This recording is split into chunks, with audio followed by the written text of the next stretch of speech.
नमस्कार दर्शक बंधु शुभ सकाळ सत खबर को आपण मानक स्वागत करुअछि। आज हूँ जनवरी मास 13 तारिख शनिवार। मु आपण पाखक ओडिशा तथा देश विदेशर किछि बछा बछा गुरुत्वपूर्ण खबर नहीं करी आसीछि। तेणु करी डेरी न करी चलंतु आज खबर उपरि नजर पकाइबा। कृषक कृषि खबर आसंता सोमवार ठारू प्रति गाँव में पहुंचब यही सुविधा। सूचना अनुसार समग्र देशर कृषक भाई मानक पई एक बड़ खुशी खबर सामना को आसी। आसंता सप्ताह देश में प्रति गाँव में एक बड़ सुविधा उपलब्ध हो पार जहाँ चाषी कूल अनुकूल अनस्य समस्या समाधान करा जिवो बोली आशा करा जाउछि।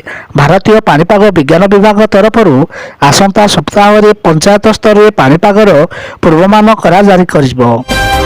राशन कार्ड धारक दुख खबर। सूचना अनुसार 31 तारिख बंद हो मागणा राशन।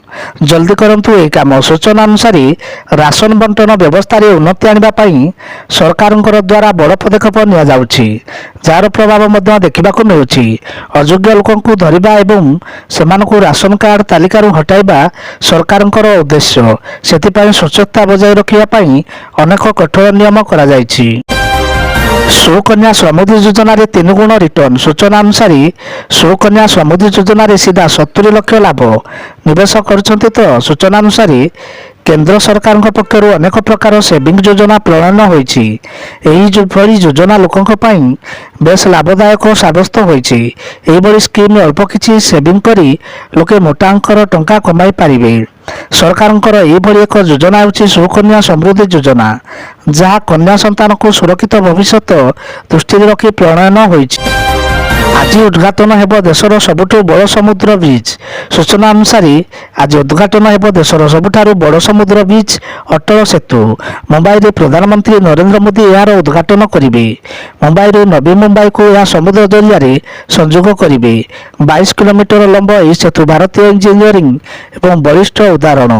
प्रतिदिन मुंबई रू नवी मुंबई जावाकू घंटा घंटा समय लगी, किंतु यह द्वारा मात्र किछि मिनिट रे एबे पहुंची हेबो। अयोध्या नाभ मंदिर बहु विरल उपहार अर्पण करिसेंती श्रद्धालु। सूचना अनुसार आसंता 22 तारिख प्रभु श्रीरामंकर जन्मभूमि अयोध्या निर्मित भव्य राम मंदिर प्राण प्रतिष्ठा उत्सव उपलक्षे सेठिकी देश विदेशर श्रद्धालु मानकर विशेष उपहार मान छुटिबार लागिछि। सेगुड़िक मध्यरु 108 फुट लंबार धूपकाठी, 21 क्विंटाल ओजनर घंटी, 11 क्विंटाल ओजनर विशाल दीप, सुनार कटौ, 10 फुट उच्चर ताला, एककालीन 8टी देशर समय सूचाउथिबा घंटा आदि रही।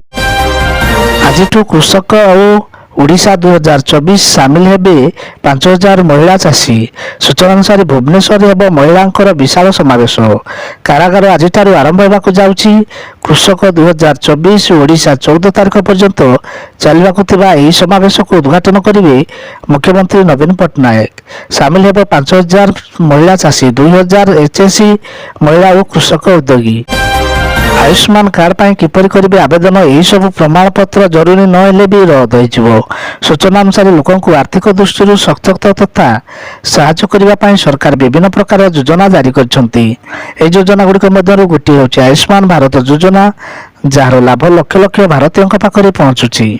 एही सरकारी स्वास्थ्य बीमा योजना अंतर्गत आयुष्मान कार्ड गरीब श्रेणी एवं अभावी लोकों को दिया जाउछि।